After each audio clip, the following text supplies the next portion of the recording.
Citizens, it's that time. You are officially in Alert Zone. Welcome to the Alert Zone TV. I'm the Wizard Uncle James. I would love for you guys and girls to become active citizens of the Alert Zone TV. Y'all already know how to do that. Shout out to everybody because it's a worldwide movement. Sitting here with my GSG Firefly, Chamberlain 22 long rifle, safe control environment YouTube. No kids around, all that other good stuff. Mag is loaded, of course, but got the decock on it, safety on. Just showing love to my little 22 long rifle today. I don't give it the love and attention that I should give it. I'm gonna get me another, maybe order me 2 or 3 more mags with it. I'm gonna start carrying it a little bit more. It's a 22 long rifle, and it has the Winchester 38 grain. 36 grain hollow points. Hold on one second. Thanks everybody for still rocking with Unc. You know we do a raw and uncut here. Raw and uncut is the best way. But you guys can see, this is the Winchester 555 round, 36 grain, 22 long rifle, hollow point, and it is the 1280 feet per second, 1,280 feet per second. And shout out to my brother Eyes and Ears Tactical over there. He showed the Aguila. Hold on again, everybody. I know y'all saying, damn, Unc, you ain't prepared. I am prepared, goddammit. I am prepared. These Aguila, he took these out to the range, and he said he bought these, and I think he said he got 500 for like 30 something bucks, and it just prompted me to talk about this video. First off, I do like these. I've never had an issue with these. When it comes to 22 long rifle ammunition, the only brand I've ever had issues with is that Remington Thunderbolt, the round nose. Oh man, I got probably still 500 and something rounds of that shit left, and I ain't gonna shoot it, man. Every time I fire, I can feel almost as though fragments is being hit in the face. The first time I thought I shot myself. I thought I had a stovepipe and that the gun blew up, man. I don't like it. It's uncomfortable shooting it. It's dangerous shooting it. It's a good thing I had my eye protection on. That's why when you go out and you learn your firearms, you should always have your eye protection on so you can learn what about this firearm can be harmful to you. Because you don't want to defend yourself and lose your eyes in the fucking process if you don't have to. But now, he was talking about the price, and that made me want to do this video. But by the way, subscribe to Eyes and Ears Tactical. I'm pretty sure the majority of y'all that subscribe here go over to Eyes and Ears Tactical because he's brought quite a few people here. So shout out to that brother. But the pricing before the pandemic, I could get these for around 16 or 17 bucks. At Tyson's up here.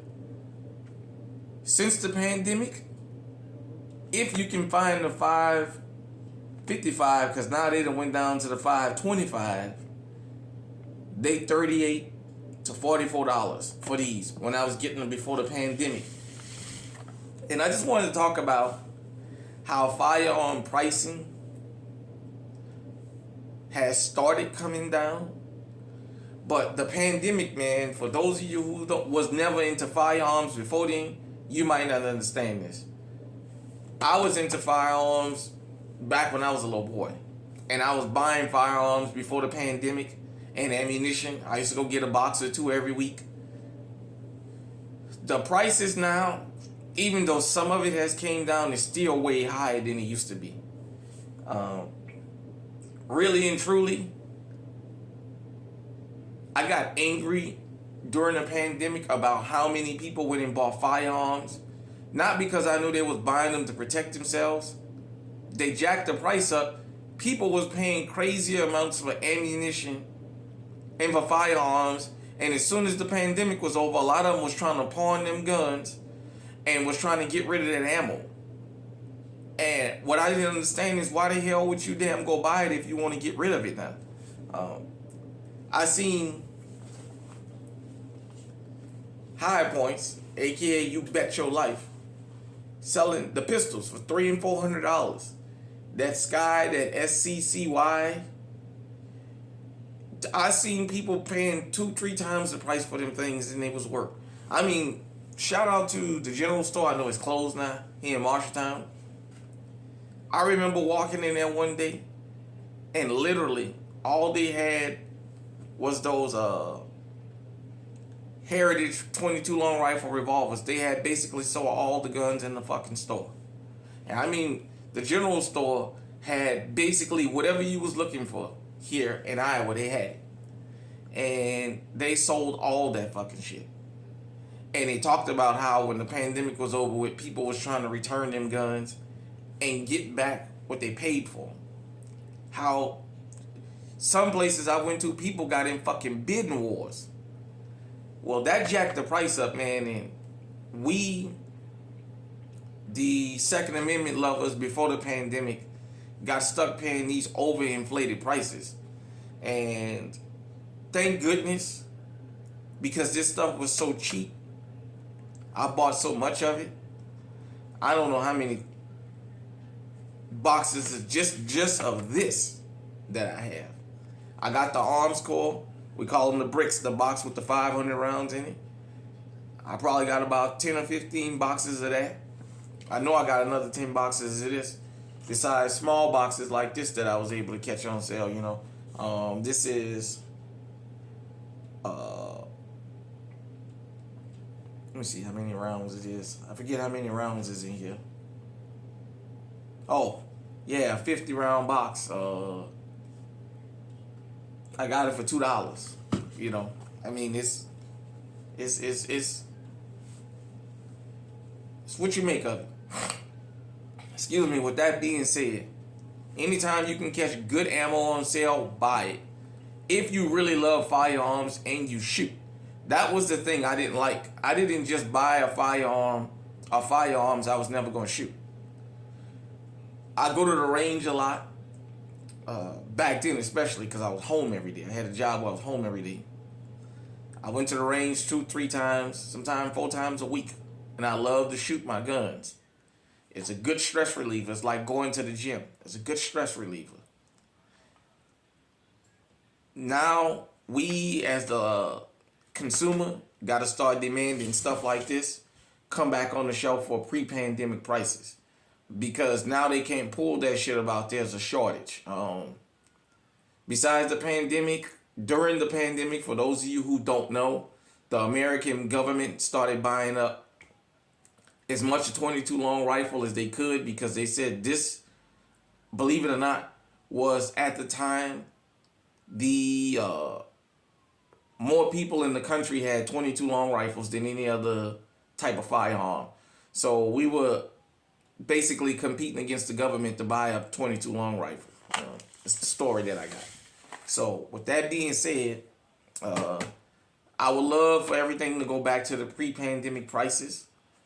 Firearms have came down, and not because the manufacturers, well, the retailers, I'm sorry, wanted to bring the price down. What brought the price of firearms down was the manufacturers. Canik, Palmetto State Armory, and Taurus with the G2 series started bringing firearm prices back down again. Because now people can get affordable firearms with all the bells and whistles, basically. And they don't have to spend $600, $700, $800 to buy a Glock gun. For those of you who don't know, YouTube might have bought you into the Second Amendment back in the early 2000s. Hell, I can tell you before GunTube took off. Man, Glocks was $600, $700, $800, man. It was You couldn't. Well, there was no such thing as a